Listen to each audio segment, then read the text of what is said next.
कैसे हैं दोस्तों? शानदार। मैं भी शानदार दोस्तों। आज मैं वीडियो लेके आया हूं अमेरिका के टॉपिक पर। जिस तरीके से ट्रंप के इलेक्शन आ रहे हैं, तो मुझे ये लगता है कि अमेरिका में स्थिति इसी मैटर को लेके और बद से बदतर होती जा रही है।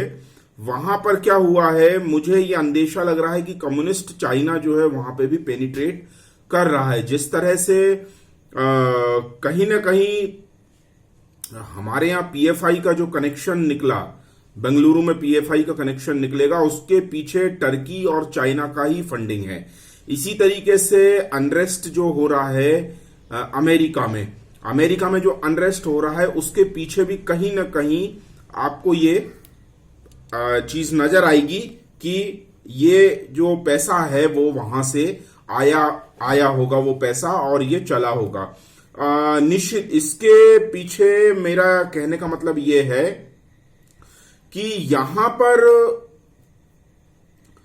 पहले तो हमें ये समझ लेना चाहिए कि अमेरिका में ब्लैक और व्हाइट्स की प्रॉब्लम है क्या। अमेरिका में जो अनरेस्ट हो रहा है वो ब्लैक और व्हाइट्स के बीच में है। तो ब्लैक और व्हाइट्स का प्रॉब्लम क्या है?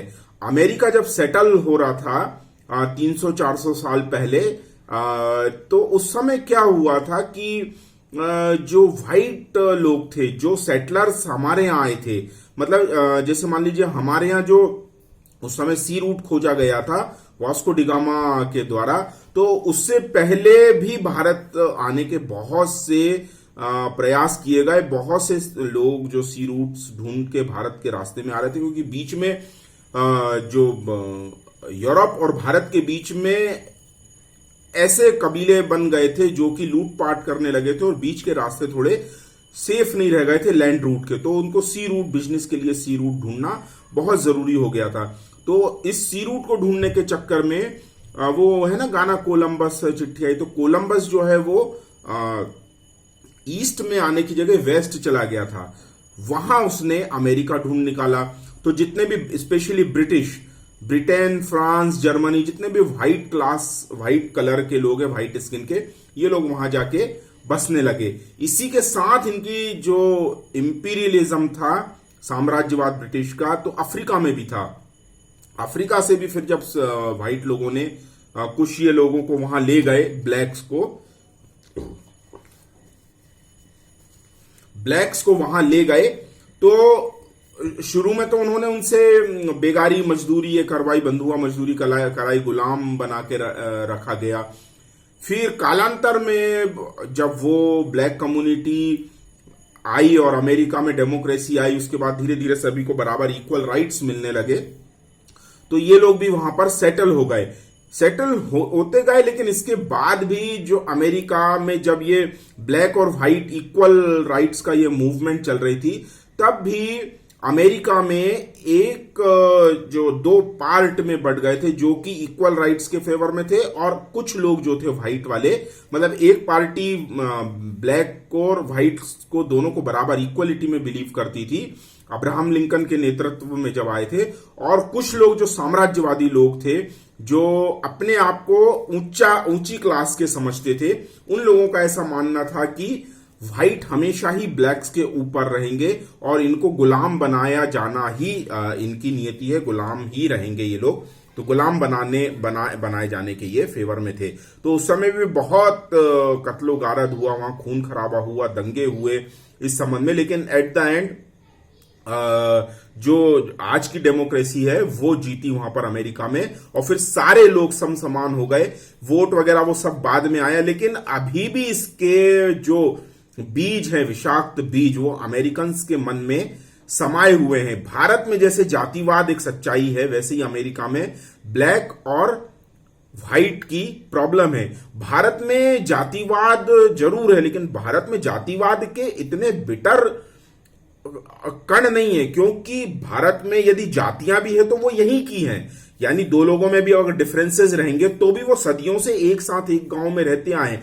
कुछ कहानियां जरूर उसकी सुनाई जा सकती है कि ये हुआ, वो सब एक्सेप्टेड है, उसको कोई डिनाई नहीं कर रहा है। लेकिन वो बहुत थोड़े समय के लिए, बहुत थोड़े समय तक किन्हीं जो ताकतवर लोग थे अपराधी किस्म के, उन लोगों ने उसको एक्सप्लॉइट करने के लिए किया। और बहुत जगहों पर यह भी प्रमाण मिलते हैं कि ब्रिटिश गवर्नमेंट, अंग्रेज जो थे, वो जानबूझ के जाति प्रथा का स्वरूप, वर्ण व्यवस्था जो थी, वर्ण मतलब चुनना, तो वर्ण व्यवस्था का जो स्वरूप था उसको बिगाड़ने की पूरी पूरी कोशिश किया करते थे अंग्रेज। तो हमारे यहां जो जातिवाद का जो जहर घुला है वो ज्यादातर ब्रिटिश टाइम में ही घोला गया है। तो ये खैर एक अलग स्टडी है, लेकिन अमेरिका में ऐसी कोई बात नहीं थी। अमेरिका में जो व्हाइट सेटलर्स थे, उन लोगों ने अमेरिका में जाके मेन लैंड, जो पहले ग्रास लैंड्स होते थे, घास के मैदान, मीलों चले जाओ आप, घास होती थी, तो वहां पे इन्होंने बड़े बड़े फार्म हाउस बना लिए। आज भी अमेरिका में 500, 1000, 2000 एकड़ का एक एक लैंड होता है। यानी यहां से अगर आप बड़ा भारी हार्वेस्टर या ट्रैक्टर चलाओगे तो 2 घंटे में वो उस कॉर्नर पे पहुंचेगा और फिर वहां से वापस आते आते शाम हो जाए। इतने बड़े बड़े भी फार्म हाउस है, क्योंकि वो प्लेन लैंड है। अमेरिका जो नॉर्थ अमेरिका है, जहां पे अमेरिका बसा है, वो एकदम प्लेन लैंड है, एकदम फर्टाइल लैंड, जहां पे बहुत बंपर गेहूं की बंपर पैदावार होती, उत्पादन होता है। तो यहां पर जब ये लोग ये फार्म हाउस वगैरह बनाते थे, तो सारे व्हाइट लोगों के, क्योंकि वो रूलर्स थे और पहले आए थे, उन्होंने वहां पहले कब्जे कर लिए थे, तो वहां उनके ये ब्लैक जो है, अफ्रीकन ओरिजिन के ब्लैक, वो वहां पर उनके गुलामी करते थे। फिर धीरे धीरे फिर नौकरी में आए, फिर कम पगार, बराबर की पगार, फिर ये वो ले दे के हुआ। अभी भी क्या है कि जो व्हाइट है वो उनके पास पैसा और पावर है, और जो ब्लैक है उनके पास उतने पैसे नहीं है, उतनी अपॉर्चुनिटीज नहीं है। कहीं कहीं एक डार्क साइड ये भी आ रहा है कि हालांकि ये प्रूव नहीं है, कई जगहों पर ये आता है कि अपराध में एक और, मेरे को नाम अभी मैंने वीडियो बनाया था, जैकब था या क्या नाम था, उसको भी पुलिस ने नकली करेंसी के लिए, हालांकि नकली करेंसी चलाना बहुत बड़ा अपराध है, गंभीर अपराध है, लेकिन फिर भी इस तरह का जो टॉर्चर वाला बिहेवियर किया, उसको 2 पुलिस वालों ने पीछे से पकड़ लिया, जबकि उसके पास कोई हथियार नहीं था, और उसकी गर्दन पे इतना वजन रखा कि वो I can't breathe, I can't breathe, I can't breathe करते करते 7.5 मिनट तक गर्दन पे उसके घुटना रखा और उसे गर्दन तोड़ दिया। एट द एंड वो मर गया। तो वो उसकी जो वहां डेथ हुई, तो वहां पर क्या हुआ कि ये जो दंगे वहां से भड़के, अभी फिर से किसी एक ब्लैक को अपराध में, अपराधी वो है या नहीं अलग मैटर होता है, लेकिन क्या हो रहा है वहां पर कि जो व्हाइट कम्युनिटी है, व्हाइट अगर मान लीजिए पुलिस में भर्ती होते हैं, तो विचारधारा वैचारिक तौर पे वो, जैसे भारत में अगर पुलिस या सेना की नौकरी की जाती तो हमारे यहाँ एक लंबा प्रोसीजर होता है, बहुत समय तक उनको मानसिक तौर पे सख्त बनाया जाता है। छोटे मोटे मुद्दे अगर कोई जातिवादी इसमें कोई वो कर रहा है, तो पुलिस और सेना के जवान उस तरह के बिहेव में नहीं आते हमारे यहाँ जनरली, साधारण तौर पे, क्योंकि इनकी ट्रेनिंग भी बहुत टफ होती है भारत में। साधारण पुलिस की, सिपाही की नौकरी भी बहुत टफ होती है, और वो संविधान के प्रति अपनी शपथ लेता है। हमारे यहां जातिवाद है, अगर 2 लोगों को जाति ना बताई जाए तो चेहरे मोहरे से आप देख नहीं सकते, बता नहीं सकते कि ये अलग जाति का है या वो अलग जाति का है। हाँ, ये हो सकता है कि वो मुंह खोलेगा और उसकी नॉलेज पे किसी की कम ज्यादा हो, किसी की ज्यादा हो, उससे पता चल सकता है कि ये अमुक हो सकता है या नहीं हो सकता है। लेकिन ऐसे रंग से, कलर से, नाक आंख इस तरह से पहचानना इतना आसान नहीं है भारत में। लेकिन ब्लैक और व्हाइट वो तो दिखने में ही अलग होते हैं। जनरली जो ब्लैक है वो अफ्रीकन ओरिजिन के होते हैं, वो 6 फुट तो उनकी एवरेज हाइट होती है, हेल्दी भी होते हैं, अच्छे कलर, उनकी स्किन डार्क रहती है। हमारे यहाँ वो काला, एक बांसुरी वाला, मतलब हमारे यहाँ डियर ब्लैक है, काला श्याम, भगवान श्री कृष्ण का रंग काला सांवला था, तो हमारे यहां ऐसी भेद नहीं है। लेकिन वहां पर बहुत घर किया हुआ है, और उनके अभी भी जो रंग भेद है वो उनको, मतलब व्हाइट जो है वो अपने आप को सुप्रीमेसी मानते हैं, और वो ये मानते हैं कि काले कलर के जो लोग हैं वो ज्यादातर अपराधों में हैं।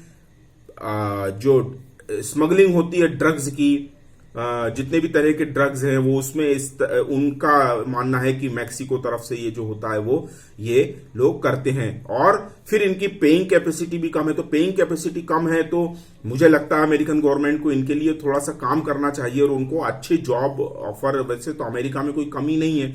अमेरिका ने एक और गलती करी थी, ये कैपिटलिस्ट अमेरिका है। 70s के दशक में यहाँ की कंपनियां, अमेरिका में कंपनीज रूल करती है, डेमोक्रेसी जरूर है, लेकिन जो कंपनीज होती हैं यहाँ पर, कैपिटल, जिनके हाथ में पैसा है, वो यूएस के प्रेसिडेंट को कुछ नहीं समझते हैं।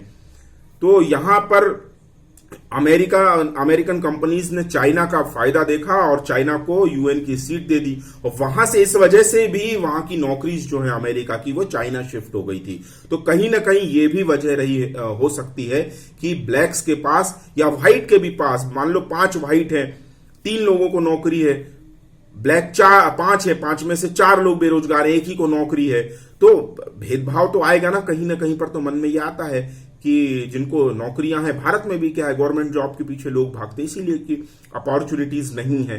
अब अपॉर्चुनिटीज वगैरह बन रही हैं। यही चीज मैं कहना चाह रहा हूं कि यहां अमेरिका के लिए जब तक ये इलेक्शन है ट्रंप के, तब तक बहुत चुनौती भरा समय हो सकता है। तो यहां मैं सारे भारत और भारतीय वंशियों से ये अपील करना चाहूंगा कि भारत और भारतवंशी लोग जो वहां वोटर हैं, नहीं भी हैं, वो ट्रंप को ही समर्थन करें, क्योंकि मुझे ये लगता है इस वक्त कि चाइना, अमेरिका के अनरेस्ट में, भारत के अनरेस्ट में भी चाइना और टर्की का हाथ, पैसा जो है वो पाया गया है। मनी लॉन्ड्रिंग जो है वो उसमें समझ में आई है, ट्रेल पकड़ाई है एनआईए के थ्रू। तो यही केस भी वहां भी हो सकता है कि जो अनरेस्ट चल रहा है उसके पीछे सही वजह भी हो सकती है और पैसा भी हो सकता है। कुछ छोटी मोटी घटनाओं को या 1-2 घटनाओं को, या जो व्हाइट, जो इस तरह के सुप्रीमेसी वाले जो व्हाइट हैं, जो अपने मन में सोचते कि हम सफेद कलर लेके आए हैं तो हम भगवान को बड़े प्यारे हैं और हम ही भगवान के, मतलब वो देवदूत जैसी बात रहती ना, तो ये हो सकती है। लेकिन फिर भी मुझे ऐसा लगता है कि भारत की, जिस तरह से भारत को समर्थन किया है ट्रंप ने, और जो भारत की जो समस्याएं हैं उसको वहां से एकदम बेरोक टोक, यहां से मैं बोल के बताऊंगा तो शायद थोड़ा सा ठीक नहीं लगेगा, लेकिन आप ट्रंप के भाषण समझ लीजिए। आतंकवाद को उन्होंने किससे जोड़ा, टेररिज्म का सीधे नाम लिया, टेररिज्म की लाइन बताई, टेररिज्म के लिए पाकिस्तान को सीधे सीधे दोषी ठहराया, उससे टेररिज्म के लिए थोड़ा सख्ती बरतने के लिए कहा।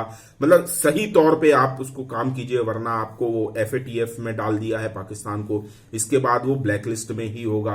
तो वहां से पाकिस्तान अमेरिका तरफ से हट के, सऊदी अरेबिया से छिटक के टर्की और चाइना की गोद में आज जाके बैठ गया है। तो एक तरह से अगर हम देखें तो ट्रंप का शासन भारत के लिए बहुत सही है। ट्रंप ने जैसे इंडिया फर्स्ट, हमने राष्ट्रवादी जो भारतीय हैं, हिंदू राष्ट्रवादी भारत में, इन्होंने राष्ट्रवाद मतलब भारत प्रथम क्या कहें, ये तो विश्व बंधुत्व की भावना है भारत में। लेकिन क्या हो रहा है कि भारत में हमारी जो सहृदयता है, सदाशयता, इसका बहुत समय से गलत फायदा उठाया गया है ना। चाहे वो एक एक्सट्रीमिज्म हो या चाइना कम्युनिज्म हो, ये 2 जो धाराएं हैं वो हमारे यहाँ बहुत बेहद गलत फायदा उठाती है। तो यहां पर राष्ट्रवाद की भावना आई और मोदी उसके साथ सशक्त नेता बन के उभरे, और जितना विरोध होता गया उनका, वो वर्ल्ड स्टेज पर भी उतने ही वर्ल्ड लीडर बन के उभरे हैं। यहां पर ट्रंप का मोदी को बहुत साथ मिला है। अब हमारी भी ये जिम्मेदारी बनती है कि ट्रंप को ही हम इस चुनाव में जिताएं।